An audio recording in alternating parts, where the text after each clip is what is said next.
सभी शिक्षक साथियों को मेरा नमस्कार। स्वागत है आप सभी का आज के इस वीडियो में, जिसमें मैं बहुत ही महत्वपूर्ण जानकारी लेकर के आप सभी के बीच हाजिर हूँ। स्थायीकरण से संबंधित एक महत्वपूर्ण सूचना है कि क्या आपको ऑफलाइन आवेदन करना जरूरी है, और इसमें पूरी जानकारी इस वीडियो के माध्यम से आपको मिलेगी। साथ में यह भी मिलेगा कि अगर आपको मैंने पहले एक वीडियो में बताया था कि ऑफलाइन आवेदन अगर आप करते हो तो किस प्रकार से आपको ऑफलाइन फॉर्मेट देना है और किस प्रकार से आपको कहाँ जमा करवाना है। वो अब एक नया आदेश आया है शिक्षा विभाग का, जिसमें स्थायीकरण से संबंधित एक महत्वपूर्ण सूचना ये है कि ऑफलाइन आवेदन करना जरूरी है या नहीं है। इससे संबंधित उसकी प्रॉपर पूरी जानकारी यहाँ पर लेकर के आप सभी के इसमें हाजिर हूँ। तो वीडियो को अंत तक देखना, और फिर किसी प्रकार का कोई डाउट रहता है तो आप वीडियो कमेंट सेक्शन में मुझे बता सकते हो।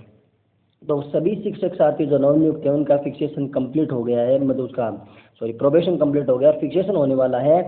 तो मैं आप सभी को पहले एक बात बता दूं कि आपको किसी भी प्रकार का ऑफलाइन आवेदन करने की आवश्यकता नहीं है। शिक्षा विभाग की नई गाइडलाइन जारी हुई जिसमें आपको किसी भी प्रकार का ऑफलाइन आवेदन करने की आवश्यकता नहीं है।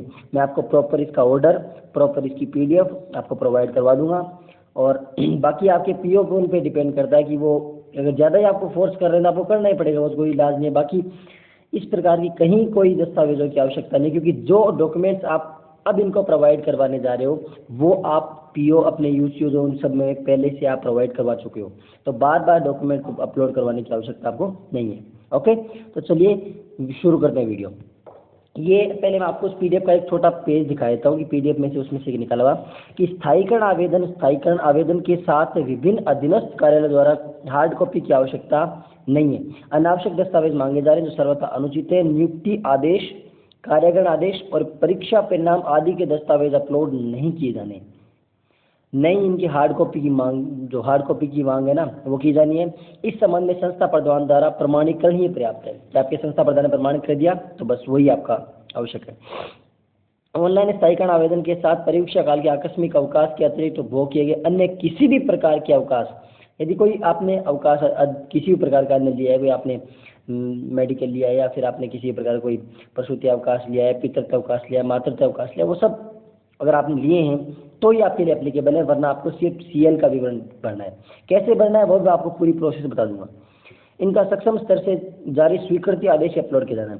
अगर आपको किसी ने आपको इनकी स्वीकृति जारी की है कि आपको आदेश प्रोवाइड किए हैं तो आप वहाँ से वो इनके साथ अपलोड कर सकते हैं। स्थायीकरण हेतु कार्मिक के वार्षिक कार्य मूल्यांकन प्रतिवेदन की भी आवश्यकता नहीं है। आपका जो वार्षिक कार्यालय जो मूल्यांकन प्रतिवेदन जो डायरी है ना, उसकी भी आपको दिखाने की कोई आवश्यकता नहीं है। केवल विभागीय जाँच या विचाराधीन नहीं होने की पुष्टि आवश्यक है, जिसके लिए आदेशकर्ता कार्यालय ही उत्तरदायी है। और विभागीय जांच के लिए भी आपके PO के पास पहले से आदेश है। अगर आपकी विभागीय जांच चल रही है तो भी आपके ऊपर इस प्रकार कोई बर्डन नहीं है। तो यानी इस PDF के माध्यम से, आदेश के माध्यम से क्लियरली मेंशन है कि आपको किसी भी प्रकार की ऑफलाइन दस्तावेज की आवश्यकता नहीं है। बाकी मैं पूरी जानकारी इस PDF से आपको और पढ़ के बताता हूँ। ये PDF है मेरे पास, इसमें क्लियरली मेंशन है। इसमें लिखा हुआ देखिए, आवेदन के जो है ना संलग्न दस्तावेजों की हार्ड कॉपी के संबंध में लिखा हुआ है इसमें साफ साफ कि आपको अगर नहीं दिखाई दे रहा तो मैं PDF आपको मेरे टेलीग्राम चैनल जो मेरे नाम से है उसमें आपको प्रोवाइड करवा दूंगा। इसका लिंक इस वीडियो के डिस्क्रिप्शन में है, वहाँ पे जाके आप ज्वाइन कर सकते हैं। वहाँ पे आपको प्रॉपर इसकी PDF मिल जाएगी। तो आवेदन संलग्न दस्तावेजों की हार्ड कॉपी के संबंध में है कि अधीनस्थ कार्यालय द्वारा शाला दर्पण के माध्यम से ऑनलाइन ACP और स्थायीकरण, ACP की बात छोड़ दीजिए, ACP अपने संबंध में नहीं है। स्थायीकरण आवेदन तथा उसके साथ संलग्न दस्तावेजों की हस्ताक्षरित हार्ड कॉपी मांगी जा रही है। उक्त क्रम में स्पष्ट किया जाता है कि शाला दर्पण से ऑनलाइन आवेदन और संलग्न दस्तावेजों की हार्ड कॉपी किसी भी कार्यालय स्तर पर नहीं ली जानी है। साफ साफ इसने क्लियरली मेंशन किया, यहाँ पे नहीं ली जानी है। यथावश्यक कार्यालय द्वारा प्रिंट निकालकर प्रकरण निस्तारण संबंधी कार्रवाई संपादित की जानी है। आवेदक कार्मिक तथा इसके नियंत्रण अधिकारी द्वारा अपने लॉगिन से OTP द्वारा प्रमाणीकरण उपरांत नियुक्ति अधिकारी को अग्रेषित आवेदन पत्र स्वयं पूर्णतः प्रमाणित है। अतः आवेदन तथा संलग्न दस्तावेजों की हस्ताक्षरित या प्रमाणित हार्ड कॉपी की आवश्यकता नहीं है। ये क्लियरली कार्यालय निदेशक माध्यमिक शिक्षा राजस्थान बीकानेर का आदेश है 21/1/2021 वाला, ये पहले की डेट का है।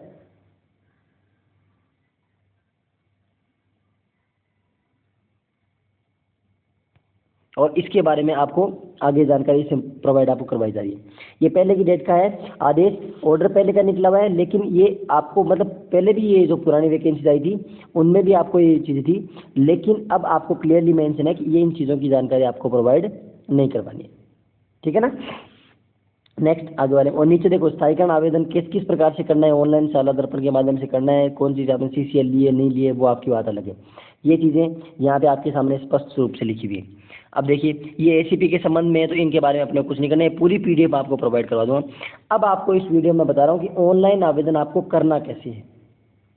अगर आपका PO या आपके जो यूज आपके अगर डॉक्यूमेंट्स आपकी वो फाइल मांगते हैं तो फिर आपको मतलब वो इमरजेंसी मजबूरी में आपको करवानी पड़ेगी, बाकी बात, लेकिन किसी प्रकार की हार्ड कॉपी आपको जमा करवाने की आवश्यकता नहीं होती। ऑनलाइन आवेदन किस प्रकार से करना है, इसके लिए आपको सबसे पहले अपनी स्टाफ लॉगिन, शाला दर्पण की जो स्टाफ लॉगिन है वहाँ पर आपको जाना है और स्टाफ लॉगिन उसको लॉगिन कर लेना है। स्टाफ ID को लॉगिन करने के बाद आपके सामने यहाँ पर ये इस प्रकार का निशान मिलेगा, इस पर आप क्लिक करोगे। इस पर क्लिक करने के बाद आपके सामने ये देखिए ऑप्शन खुलेगा फॉर्म्स का, ये फॉर्म्स वाला ऑप्शन, इस पर क्लिक करेंगे। एक एक जैसे स्टेप बता रहा हूँ। पहले आप स्टाफ लॉगिन पे जाएंगे, लॉगिन करने के बाद लेफ्ट साइड में ऊपर कॉर्नर पे 3 लाइन होंगी, उन पर क्लिक करने के बाद आपको फॉर्म्स का ऑप्शन मिलेगा। इस फॉर्म्स के ऑप्शन पे क्लिक करने के बाद इसके बाद आपके सामने ये आएगा एप्लीकेशन फॉर डिपार्टमेंटल सर्विस, इस पर आप लोग क्लिक करोगे। जब इस पर क्लिक करोगे तो आपके सामने एक फॉर्म मतलब एक नीचे फिर ऑप्शन यहाँ पे खुलेगा फॉर्म्स का, फॉर्म्स उस पर क्लिक करते ही आपके सामने इस प्रकार का पेज खुलेगा। Apply for ACP, competition for exam NOC और विदेश यात्रा और कंफर्मेशन फॉर्म, ये 4 प्रकार के हैं। आपको इस पे कंफर्मेशन फॉर्म पे आपको क्लिक करना है क्योंकि आपको अपना स्थायीकरण वाला भरना है ना, तो कंफर्मेशन फॉर्म पे आप लोग क्लिक करोगे। जैसे ही कंफर्मेशन फॉर्म पे आप क्लिक करोगे आपकी कुछ जानकारियाँ इसके अंदर आपकी लिखी हुई आएंगी, बहुत सारी जानकारियाँ आपकी इसके अंदर लिखी हुई आएंगी कि कौन कौन जानकारी। देखिए ऊपर आपका कार्मिक का नाम आपका लिखा हुआ आएगा, एम्प्लॉय ID आपकी लिखी हुई आएगी, इसमें आपका मूल पद आपका लिखा अब आएगा स्थायीकरण हेतु मूल पद, आपका कौन सा मूल पद है, टीचर लेवल 1, इसमें लिखा हुआ है। इस पर क्लिक करोगे नीचे आ जाएगा। स्थायीकरण हेतु विषय L1 में कोई भी सब्जेक्ट नहीं होता, सब्जेक्ट आपको कुछ नहीं भरना। उसके बाद फिर नीचे आएगा निर्वाचन अधिकारी का चयन। निर्वाचन अधिकारी मैंने उस पीछे वाले वीडियो में बताया था कि इसमें हमारा जिला शिक्षा अधिकारी है। जिला शिक्षा अधिकारी आप जिस भी डिस्ट्रिक्ट के हैं, आप कोटा के हैं, बूंदी के हैं, बारा के हैं, सीकर के, चूरू के, झालावाड़ कहीं के भी, तो वहाँ का जिला शिक्षा अधिकारी। उसके बाद जिला का चयन हो जाए उसके बारे में भर लेंगे और फिर उसके मेरिट नंबर आपकी ऑटोमेटिक आएगी। आपका जो परीक्षा जो है वो पूरा हुआ है, ये ऑटोमेटिक जो चीज़ें भरी हुई आ रही हैं। चयन वर्ग आपका कौन सा है, पिता का आपके नाम क्या है, डेट ऑफ बर्थ आपकी क्या है, मोबाइल नंबर, ये ऑटोमेटिक अपडेट आपके प्रपत्र 10 में भरी हुई है वो सारी जानकारी। अगर इसमें नहीं आ रही है तो आप अपने प्रपत्र 10 से वहाँ से जानकारी अपडेट करवाएं। इसमें ये चीज़ ध्यान रख लीजिए, वर्तमान जो पद पर आवेदन की तिथि, ये ध्यान रख लेना कि आपकी जो ज्वाइनिंग डेट इसमें कहीं कहीं इधर गलत दिखाता है, तो ये ज्वाइनिंग डेट सही से देख लेना। अगर यहाँ पे गलत शो हो रही है आपकी ज्वाइनिंग डेट और आपका जो टाइम है मध्याह्न पूर्व मध्याह्न पश्चात, आप भर दीजिए। मध्याह्न पूर्व है तो मध्याह्न पूर्व भरना है, मध्याह्न पश्चात है पश्चात भरना है। अगर आपके ये चीज़ें गलत दिखा रहा है तो आप पहले जाइए अपने प्रपत्र 10 में इन चीज़ों को अपडेट करवाइए और उसके बाद ये फॉर्म फिल करिए। फिर आपका मतलब किसी प्रकार कोई बीच में अवकाश वगैरह नहीं है, कार्य कंटिन्यू चल रहा है तो चल रहा है। फिर उसके बाद आपको पद पर रहते हुए कोई भी किसी प्रकार की कोई मतलब ये चीज़ें भरी हुई आएंगी। फिर नीचे आपके विवरण आएगा, ये आपका आएगा परीक्षा परिणाम वाला। ये देखिए अब ये विवरण आ गया परीक्षा परिणाम वाला। यहाँ पे परीक्षा परिणाम में यहाँ पे कंफ्यूजन आ रहा है। मैंने पिछले वीडियो में बताया था कि आपको ग्रेडिंग की टोटल कितने बच्चे थे, उनमें से कितने पास हैं, उसके आधार पे आपको भरना है। ABC ग्रेडिंग में कौन से आ रहे हैं उनका भरना है। परीक्षा फल कौन सा रहा वो आपको भरना है और इसको सेव कर देना है। अगर आप 5वीं क्लास में पढ़ाते हैं तो जो सब्जेक्ट आपको पढ़ा कक्षा पढ़ा रहे हैं और किसी भी सब्जेक्ट को इसमें भर के आप फिल कर दीजिए। सब्जेक्ट इसमें शो हो रहा है, नहीं हो रहा तो कोई दिक्कत नहीं, आप अपने 5वीं क्लास के टोटल स्टूडेंट कितने थे वो भर के और आप इसमें लिख दीजिए। फिर नीचे आपको संस्था प्रधान के मोबाइल नंबर यहाँ पे आपको मिल जाएंगे, तो वो आप लोग यहाँ से कोई दिक्कत नहीं। उसके बाद नीचे कार्मिक का विवरण, आप कहाँ पे कार्यरत हो, कौन से पद पर हो, कब आपकी ज्वाइनिंग डेट है और कहाँ पे होगी। जिला परिषद के हिसाब से लिखा हुआ है, पदस्थापन का प्रकार जिला परिषद के द्वारा में नियुक्त किया गया है। उसके बाद अवकाश की, अगर वो तो आपकी थी। फिर CL वगैरह की आपको अपलोड करनी है कि कौन सी CL आपने कहाँ पे ली। यहाँ पर आप CL के बारे में चीज़ें भर सकते हो कि आपकी कौन सी CL आपने कब ली है और कब नहीं ली। यहाँ पे CL आपने भर दोगे, यहाँ जो प्रसूति अवकाश लिखा हुआ है इसके ऊपर क्लिक करोगे, इसके नीचे कोई भी और आपको मिलेंगी CL के बारे में, तो वहाँ पे अपने आप जब CL आपने ली है, पहली CL आपने कब ली और कब तक नहीं ली। इसमें हाफ CL का भी विवरण होगा बीच में कि ये देखो बीच में लिखा हुआ है यहाँ पे आधे दिन का अवकाश। यहाँ पर आप क्लिक करोगे CL का आ जाएगा आधे दिन के लिए, तो हाफ CL हो जाएगी, आपकी डेट भरेगा यहाँ पे और वो कंप्लीट हो जाएगा ऑटोमेटिक। और अगर आपने फुल डे के लिए तो यहाँ पे आपकी स्टार्टिंग डेट, यहाँ पे आपकी एंड डेट। अगर मान लीजिए आपने 2 दिन की कंटिन्यू CL ली है तो आज जैसे 10 तारीख है तो 10 तारीख और फिर 11 तारीख 10 को शुरू कर दो और 11 को उसको एंड कर दो, पूरी आपकी 2 दिन की सीएल हो जाएगी।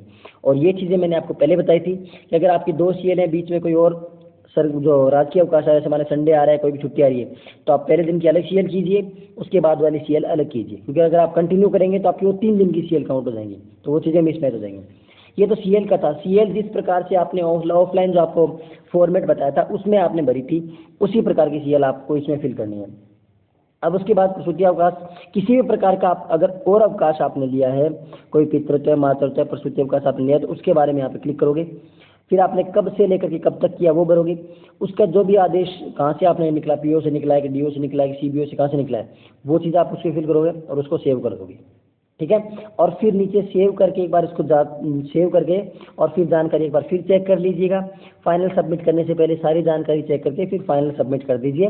फिर आपके पीओ का काम रहेगा, आपको किसी प्रकार की अन्य जानकारी की आवश्यकता और आपको टेंशन लेने की आवश्यकता नहीं होगी। आई थिंक इस वीडियो में और ये तो बता देता हूँ कि ऑनलाइन ऑफलाइन आपको डॉक्यूमेंट्स प्रोवाइड करवाने की आवश्यकता नहीं है। फिर भी आपसे मांगते हैं तो फिर वो कहते हैं ना, मजबूरी में तो फिर देने पड़ते हैं, वो बात अलग है। बाकी ऑफलाइन फॉर्म में आपको डॉक्यूमेंट्स अपलोड करवाने की आवश्यकता नहीं है, क्योंकि जो आपकी जो वहाँ पे डायरी है, उससे जो सर्विस बुक है, उस सर्विस बुक से आपका जो रिकॉर्ड मैच अपने आप कर लेंगे। ठीक है ना। वीडियो आपको पूरे इसमें जानकारी मैंने प्रोवाइड कर दी। अगर फिर भी किसी प्रकार का आपके डाउट बचता है तो आप मुझे कमेंट सेक्शन में कमेंट करके बता सकते हैं। वीडियो अगर आपको अच्छा लगा है तो उसको लाइक करना है, अपने शिक्षक साथियों के साथ जिनका प्रोबेशन कंप्लीट होने वाला है या हो चुका है उनके साथ शेयर कीजिए। चैनल पर यदि आप नए हैं तो इसको सब्सक्राइब करके बेल आइकन को प्रेस कर लीजिए, ताकि शिक्षा विभाग से जुड़ी हुई जितनी भी जानकारी है वो आप तक सबसे पहले पहुँच चुके। मिलते हैं अगले वीडियो में, तब तक के लिए जय हिंद, जय Bharat and thank you for watching.